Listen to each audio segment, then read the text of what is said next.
Hi, everyone. Today I am so excited because I have a woman who is a leader today. Today I will be interviewing the founder and CEO of WildeWoods Design Company. WildeWoods offers interior decorating and design to small retail businesses, home residential properties, and Airbnb and vacation rental properties. So without further ado, please be introduced to Hilary Lane. How are you, Hilary? Hello, I'm great, Sarah. Thanks for talking with me today. Thank you for coming. I'm so excited about this interview because I feel like you and I kind of share a success story. Hilary and I both left our corporate America cubicle desk jobs to follow our passion. So the first question I would like to ask you is, can you tell us about that journey and how it ultimately led you into founding a design company? Yes, I will try to sum this up because it's been a long journey for sure. But interior design wise, I sort of inadvertently started my portfolio and my career there after, just like everybody else, loving HGTV growing up and being obsessed with watching all the design shows. And then, but my foray into it was actually from a business perspective because I left corporate America to start a coffee shop. And when I went to start my coffee shop, I realized that I could not afford a brand new, shiny, full restaurant build out from scratch on the budget that I was on. So I found a little cafe for sale that had been struggling and was kind of run down and dated and dirty, frankly. And so I bought this cafe for, a low price and basically flipped it. Although I didn't think about I wasn't planning on doing that at the time or even think about it in those terms, but I ended up completely renovating the interior and basically was able to keep like the kitchen and the bathroom so that it saved me a bunch of money on the overall remodeling the place. But the front of the coffee shop was completely redesigned. So that was really my first project, and I was doing it from the lens of I'm a small business owner and I want to open a coffee shop. So I mean, I knew it was sort of a non-negotiable in my mind to have a really nice, welcoming, bright place that felt clean and modern and also interesting. So I went with sort of a coastal theme. The cafe was called Blue Coast Coffee. Yep. And I designed the interior sort of inspired by like a Cape Cod vibe, like, Gloucester, Mass, think like, the lobster buoys and, cedar shingles, which ended up being inside my cafe. So, it was inspired all around this coffee shop sort of theme vibe that I was going for. I remember it But looked yeah, all the beautiful. particulars, I was just really getting my feet wet at the time, using PowerPoint to design a floor plan and working with my contractors, and picking out materials and stuff. So, it's definitely a homemade job back then, but that was really my first sort of taste of renovating and designing. And after getting my coffee shop up and running and really getting into the day-to-day of it, I ended up realizing that the day-to-day was really not where I belong. And like the creative sort of the startup process and actually the renovation itself, the 2 months that the cafe was closed for renovations, and I got to I was, going to stores to pick out flooring and coming by to check on the contractors and painting. And that was like my favorite time of the whole thing, Yeah. owning a coffee shop. So later on, I was able to sell the cafe and had to do like a major reflection of like, okay, who the heck am I? And where am I going in life? And like, what is my career now? And just, sort of realized, did this like soul searching, that whole process was something that I loved doing and felt drawn to. Um, and then so I ended up moving on to residential properties at that point, becoming interested in real estate investing and like rental properties, vacation rentals, for me personally. And so I went on to renovate and design and decorate and furnish two of my own Airbnbs.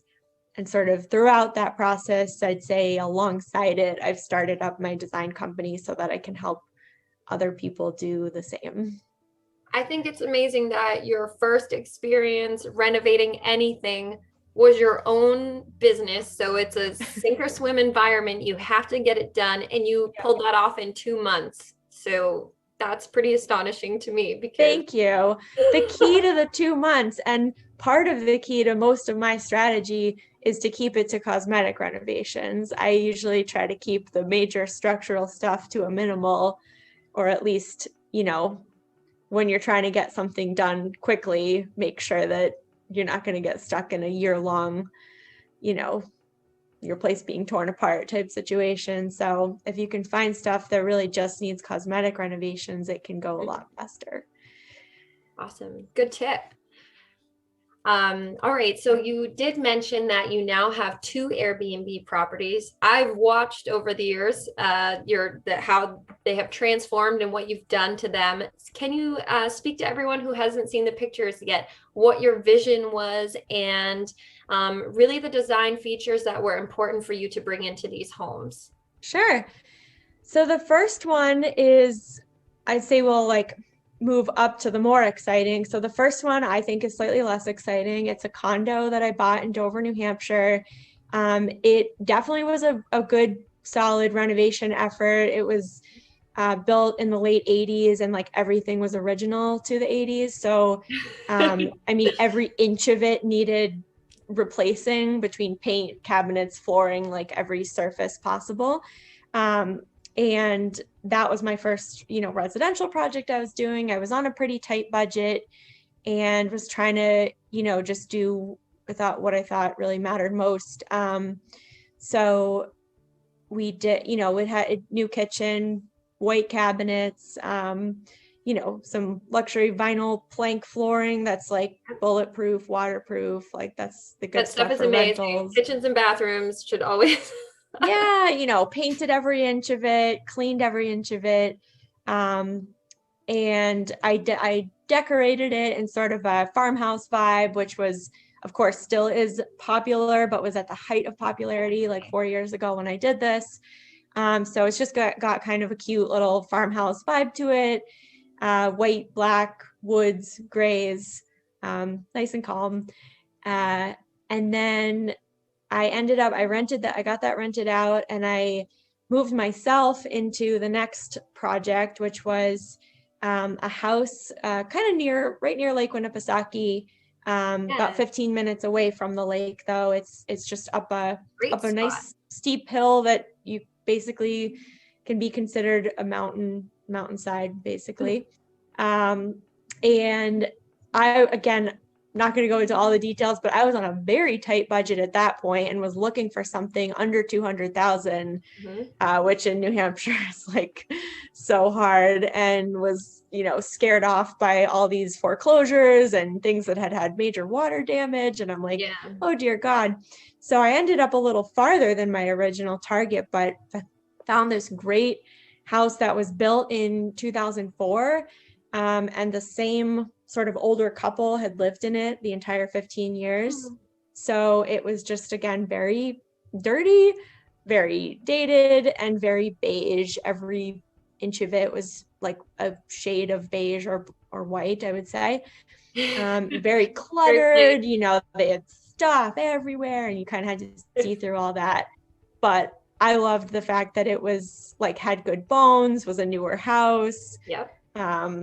And loved, so the location was sort of a surprise find, but up this mountain you have this huge deck, and it's overlooking, you can see Lake Winnipesaukee through the trees, and you get amazing views and sunsets off this deck. So that's honestly kind of what sold me on it. I'm Sounds oh, I could see living here, and I could definitely see this being a nice vacation getaway. So I bought it with that in mind.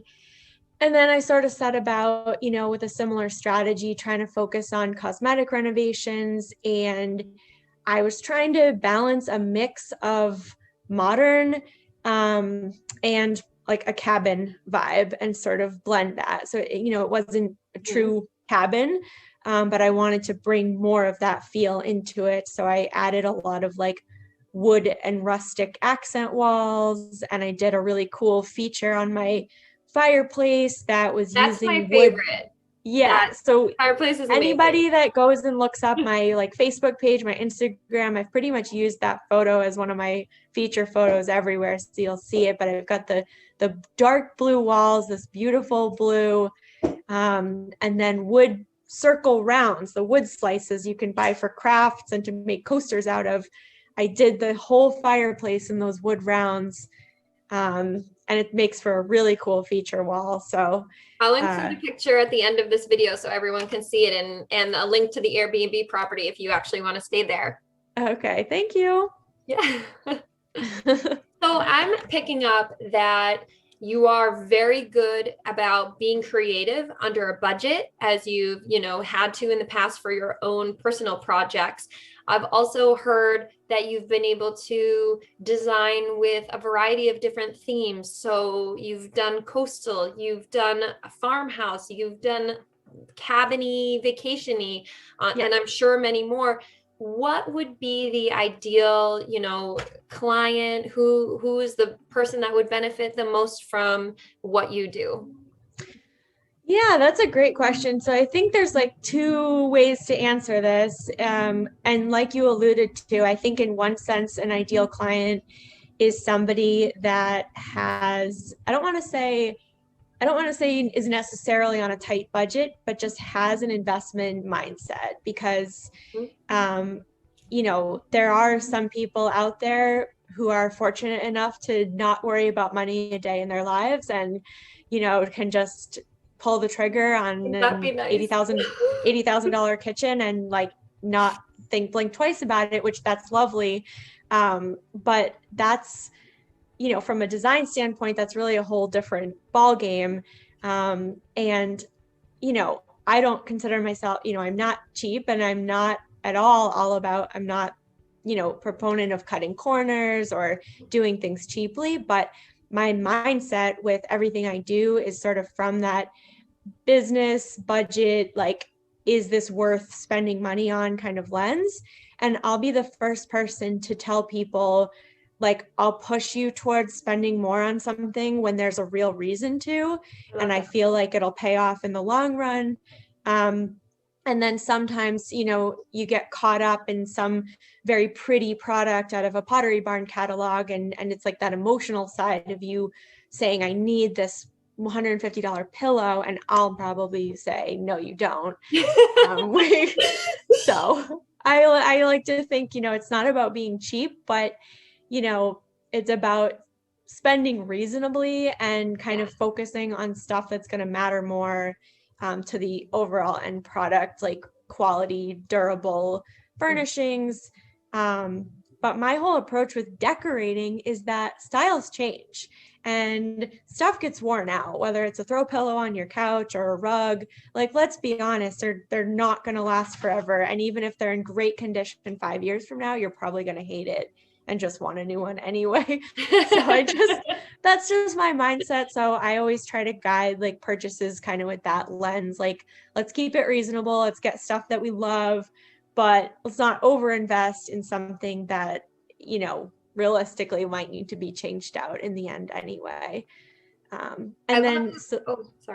was just going to say, so that's sort of the investment mind of it. And then style wise, I don't think it needs much explaining. You'll sort of get a feel for me on my Instagram and maybe even through this video, but I'm very casual.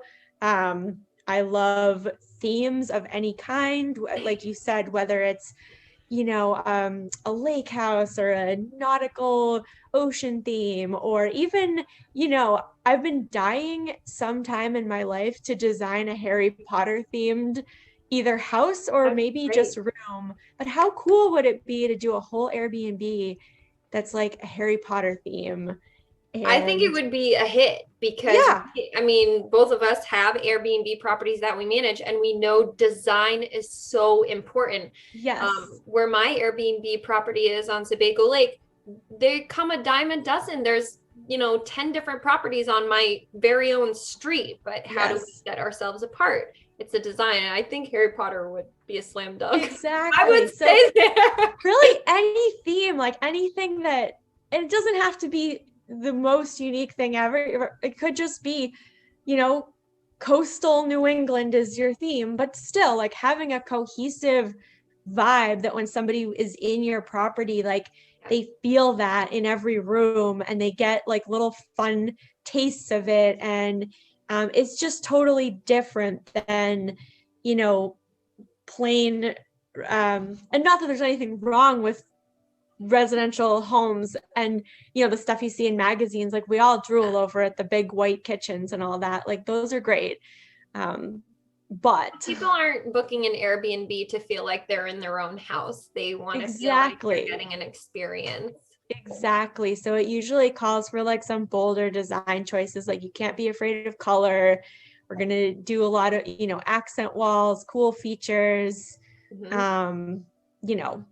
just more character, I think, is really what it's all about. And less, you don't really want to feel like you're stepping into a magazine page. Then you'd feel uncomfortable. You'd be worrying about dirtying something or breaking something, or like, oh my gosh, everything's wet. Like, I'm going to ruin this. You don't want to feel like that. But stylish. Yeah. Yeah. So I have a lot of customers who, and especially now, I think thanks to the pandemic, but people having their own vacation homes is very important, or people coming up with a theme for their primary residence, or people investing in Airbnb properties. So if you are looking for somebody that can give you a stylish design and a cohesive theme that has that business mindset, and it's probably back from our corporate America days where we're analysts and we're thinking about, consciousness of budgets and things like that, then I highly recommend reaching out to Hilary. You can find her at www.wildwoodsdesign.com. That's wild with an E, or on Instagram at WildeWoods Design. So thank you so much for joining me today, Hilary. And if people have any questions, please feel free to reach out and I'll get you in touch with Hilary.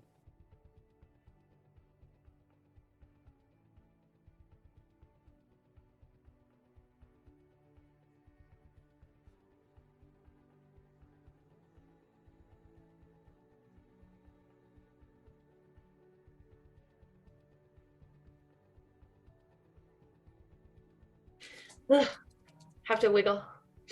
Okay. Hi guys, I'm Hilary with WildeWoods Design. I'm based on the New Hampshire seacoast, and I'm an interior designer, decorator, and creative strategist focused on hold on. Hi, Penny. Super stupid, but